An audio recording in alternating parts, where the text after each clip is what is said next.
Good day, everyone. Welcome to Beyond the Weight Family Support, where we just endeavor to help, support, and empower as many in our community as possible to do what? To reach maximum quality of life.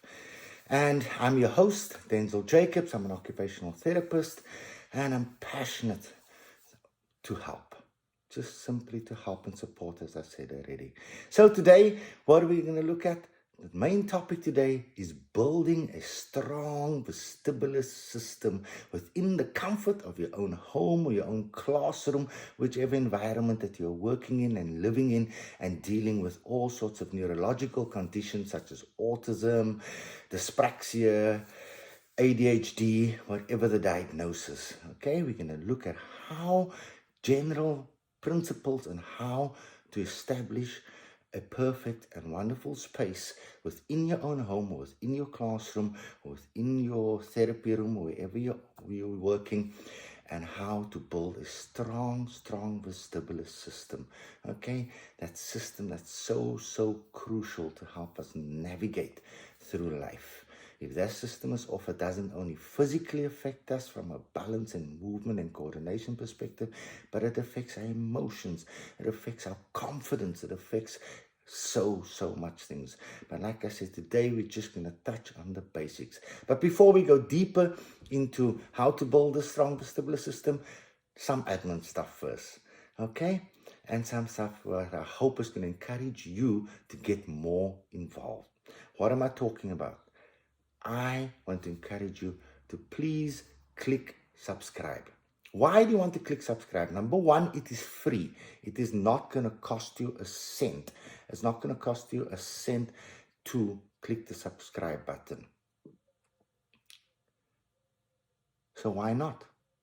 Is the question. Let me give you the pros of doing that. By clicking the subscribe button, you will have access and notification to all the podcasts to come. In the future, in the near future, in the next week or two, we'll have on a mom living and having a child with autism, as well as being a professional, a teacher working in the space of autism and mental health. And she is a plethora of just knowledge. So you'll get that. Then we're going to have a specialist nutritionist come on, where we're going to discuss the diet side of things. Then we'll have a psychotherapist. We'll have a behaviorist looking at the behavior side of things. So there's going to be so much to benefit from just clicking the subscribe button, and we can all learn and grow together. Okay? 2, by clicking the subscribe button, you'll hear the announcements such as this. So here on the podcast, you get some tips and tricks, but it's very basic, okay?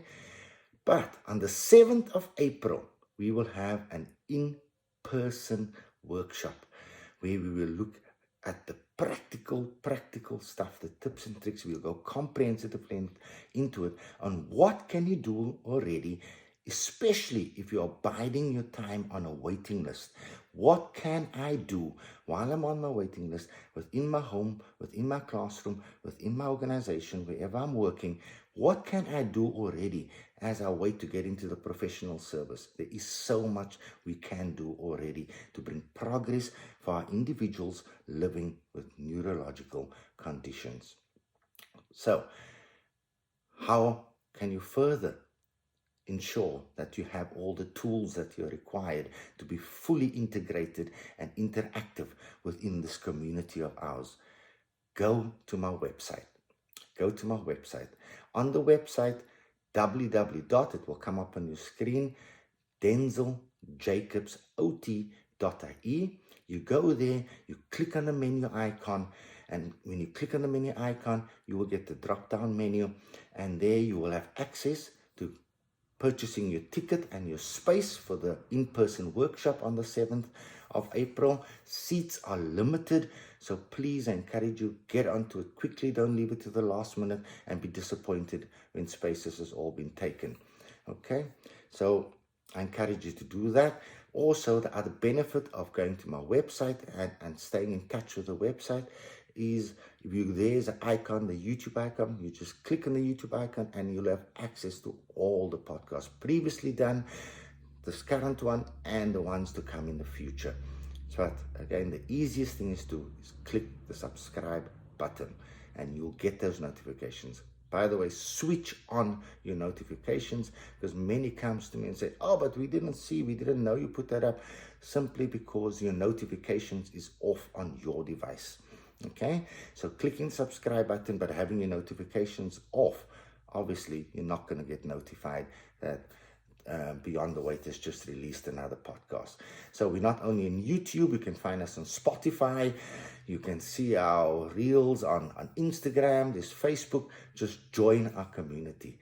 So with all that now set aside, I want to go deep into this very, very powerful sensory system, one of our 8 sensory systems, and that's called the vestibular system. Okay, so let's go into that now. So, firstly again, to complement what we're going to cover today, I encourage you as well, go onto my website. There's a webinar where I cover primitive reflexes, brain development and primitive reflexes, because that primitive reflexes and treating that is the foundation of building this higher functioning of strong sensory systems. Okay, as our brain develops, it starts with primitive reflexes. Impossible for me to go through them all now on this podcast. So please go there and educate yourself on that part of things too, to complement what we're going to cover today. So step number 1, we're going to have a 10-step process here now on how to establish and make sure that you are building a strong vestibular system for your child, for your adolescent, and even for your adult living with a neurological condition and potentially, and more than likely, sensory processing difficulties. So step number 1 is you identify a space within your home, a safe space within your home, and a comfortable space within your home where there's no obstacles or noise disturbances, or whatever the case may be, that will just be destructive as opposed to being productive. You want to set up that space within your home where you can engage in this vestibular activities. Okay? It sounds obvious that you have to set up the safe space, but many don't know where to start. So set up a safe space, please. Then you go to step number 2. What do I need to build a strong vestibular system? Step number 2, want to invest as far as possible into a swing set, because swinging activities is absolutely powerful for building a strong vestibular system. You want to invest into a sensory swing. I don't think you can see my swing behind me, I doubt it. So you have your platform swings, then you also have your hammock swings, and on these swings you can engage in back to forth movement, you can in angular movement, you can engage in rotational movement if you get the proper swings, you can engage in so much different planes of movement, okay? Because our vestibular system, we don't only work in one plane, we're not only just linear, or it is in all different planes. All right, and so you want to invest into a swing set, an indoor swing set, strong enough, appropriate enough for your child's age and your child's weight and whatever the case may be. All right, because this will help stimulate an extremely strong vestibular system. Step number 3, you also want to include into this space the possibility to engage in things like spinning. So if you get the proper swing that can spin, so that you're covered there. But say you can't get a swing, you just don't have the space, you can't get the swing, you don't have the money, perhaps the finances to be able to do so. What can you do to engage in spinning activities? You can just play everyday games, twirling games. Imagine that you're a spin top, a human spin top, and you're spinning and you're spinning and you're spinning. You can also then get an office chair with casters that can spin on itself, okay? So you spin your child left and right, okay? Always do bilateral directional, all right? So office chair, a lot of people have that. If you don't, it's available. It's easily available, okay? Play spinning games. Okay, spinning challenges integrated into maybe a fun obstacle course within your home. All right, and play spinning games. Again, just be careful. Make sure there's no sharp coffee tables or whatever around in case your child gets dizzy. Or no. You don't also want to take into a dizzy state, number one. You want to, just build a strong vestibular system. But when you're engaging, be there. Be hands-on, okay? Be there to keep and make sure that your child is safe. Step number 4, balancing exercises is absolutely essential. Why? Because what is our vestibular system? Let's define it again just quickly. We're not aware what the vestibular system is. The vestibular system, it lies within our inner ear and it detects gravity, number 1. So it controls balance, movement, posture, all those kind of vitally important things for us to be able to navigate through life. It is referred to by many, including myself when I do lectures and talks. It is referred to the GPS system of the body. If this system is off, oh my word, it brings severe issues for our children, our adolescents and adults that are living with neurological conditions. So it is important to include in there, on top of your swinging, on top of your spinning activities, to have balance challenges. So what do you need? Things like this. Okay, so this is a balance board, a wobbly balance board that they can stand up and challenge their balance, okay, and their writing equilibrium and all those things, back again to that primitive reflexes that I encourage you to go and learn about in my webinar on brain development and primitive reflexes. Go and just, learn and then include these activities. Balance is important. Practice balance activities. So you can also do stuff like walking on a balance beam. I know balance beam, the gymnastic balance beam can't fit into your usual home or classroom, but that's where the balance board comes in. Standing on one leg, no equipment needed, just using your own body, standing on one leg, challenging your balance, okay? These things all enhance and build a strong vestibular system. Okay, eye-gazing challenges where you have to keep the head still and track an object solely with the eyes also contributes not only to building a visual system, but a strong vestibular system. I'm just throwing that one in there. So, step number 5, jumping and bouncing activities really is good. Okay, so engaging in this jumping and bouncing activities, how can you do that? An indoor trampoline, and I encourage you to get an adult aerobic indoor trampoline just for endurance sake, okay? And just for robustness, so that your trampoline is not breaking on you every month because it's in use so often. Get a strong indoor aerobic trampoline that they can bounce on. Or you just use a large therapy ball. I think you can see to the right of me, it might be in the left of you watching the screen, there is a big 95 centimeter large therapy ball. They can sit on that and do ball chair, bouncing activities on it, rocking activities. All these things are exceptionally powerful in building a strong vestibular system. Step number 6, you want to engage in lots of rolling and tumbling activities, encouraging rolling and tumbling activities such as somersaults, doing log rolls on the floor, on the ball, lying backwards in the ball, doing again lots of rocking upside down on your front, rocking, really stimulating that vestibular system in all its planes. Tumbling, forward rolls, all those things, those gymnastic activities, very powerful, very powerful for building a strong vestibular system. Step number 7.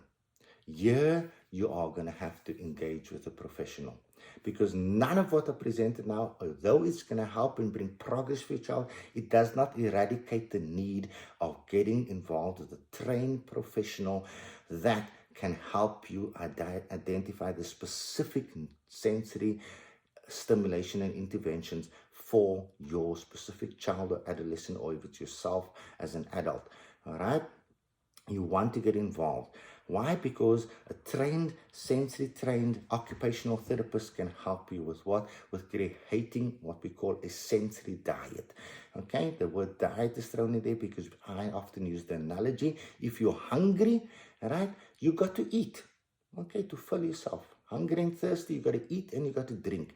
And so it is for many with sensory processing difficulties, that they are craving, they are seeking, okay, this sensory stimulation, this movement stimulation, whatever the case may be. So what do we have to do? We have to feed it. Okay, and when we want to feed it, we don't want to overfeed it, because very, very often, especially for families that's in the beginning stages of therapy, they're so eager and they think, okay, if I do this 2 hours straight every day, surely there's going to be quicker progress. Sorry, it doesn't work like that, right? We want to snack our kids. We want to give them snacks of stimulations through the course of the day. So every 60 to 90 minutes, we want to do only 3 to 5 minutes of stimulating our sensory systems, right? And this is where trained occupational therapists and professional can come in and help you establish a good sensory diet, that good routine to be able to stimulate it frequently, as opposed to a long, intense one that will just burn your child out. You just want to stimulate it frequently for short stimulation bursts, because research has proven once you stimulate it, it stays within the system for up to 90 minutes, max 2 hours. So you don't want to wait till your child is starving and hungry for more movement again. You want to feed it before they get to that stage. So every 60 to 90 minutes is how I normally think about it, and you stimulate that sensory systems, okay, whichever specific ones you and the professional that gets to know your child or your adolescent or yourself draws up, okay, and that having in front of you set out 9 o'clock, you do your 5 minutes, 10 o'clock, you do your next 5 minutes, 11 o'clock, and so on and so on. You engage in your sensory diet that is filled and packed with activities, okay, that will help stimulate and build a strong vestibular system. Number 8, we almost there. Number 8, you want to engage in calming activities. Disclaimer here: whenever, say you're doing your 3, 4, 5 minutes of movement stimulation, especially if it's intense and you're doing spinning and whatever else you're doing, right? You want to follow it up with calming activities. Deep pressure, we're going to start in the proprioceptive system in the podcast to come as well. But you want to immediately after engaging in movement vestibular stimulation activities, you want to give calming activities like deep pressure, squeezes to it, hugs, deep hugs to the body, squeezing, steamroller with a large therapy ball, just to calm down that neurological system. Because the vestibular system, when you stimulate it, very, very often our children gets aroused, because it deals with our alert levels. How alert am I to play outside? How alert am I to come down, or regulated am I to come down to go to sleep, or to sit at the table, listen to teacher, whatever those functional life skills needs to be. You don't want your child to be hyper aroused. You need to bring them back down so they can focus on the activities of daily living and be more functional. So you want to engage in calming activities, but you can also then use specific movements as calming. So that lullaby baby, that rocking movement. So if you're in that hammock swing or you're on your platform, you want to keep the movement nice and slow and calming. I like to combine this with the auditory system, okay? As this vestibular system lies within the ear, I like to have that calming background music, maybe some dark noise or white noise, just calming sounds, okay, while you're doing this very calming movements, regulating and calming down the system. Very, very, very, very important. The rhythm is important, and in this case, the aim is to soothe and to calm, so we want to keep it soothing and rhythmic and calm. And you, as the caregiver, you need to be in that same calm state. You can't be, I need to calm this child down, and you irate and you over the top, and here you're expecting to calm down your child or your adolescent. No, you want to also go into that very calm, relaxed state. Step away if you need to. Okay, step away if you need to for a few moments, calm yourself down, and then you come in and you engage and you get yourself and your child ready to be nice and calm. So this has all been around building strong vestibular systems and setting up a good setup within your home, but we do not want to neglect the power of outdoor activities, getting out, okay? Whether it's out for a run, out for a cycle, all these activities, movement activities stimulates a strong vestibular system. A walk or a hike in the forest and the mountains. Outdoor activities are extremely important. Going to the park, things our children with sensory processing, especially with a hypersensitive vestibular system, they might want to avoid this very thing that is so good for them, they might want to avoid because it's causing so much anxiety because they may be gravitation insecure. We want to get outdoor. Your playgrounds with your merry-go-rounds, your swings again, climb up, slide down, challenging themselves on the spider climbing frames, abseiling, whatever you can get them engaged in, whatever resources is available within your community, use it. It's going to build a strong vestibular system. And step number 10, it is simple, but it is powerful and it is important. And that is, once again, back to get yourself linked with a trained professional. Okay, because your trained professional again will help you to be able to make it very specific and very individualized to your child. Everything you've heard so far is very general principles, and if you want to really get your child to maximum quality of life, get yourself or your adolescent to maximum quality of life as well, you want to engage with a trained professional. So that is it. That's the 10-step process that I encourage you to start engaging in. I'm so thankful that you've joined us. I'm truly thankful that you're willing to be interactive. Let us learn from each other. Let us grow from each other. I say again, go to the website, click subscribe, and let us work together, grow together, learn from each other, get empowered, and let us establish a community where we help all those with added and complex needs reach maximum quality of life and become truly functional and contributing human beings within society. With that, till we meet again, all the very best and a blessed Easter to everyone. Bye-bye.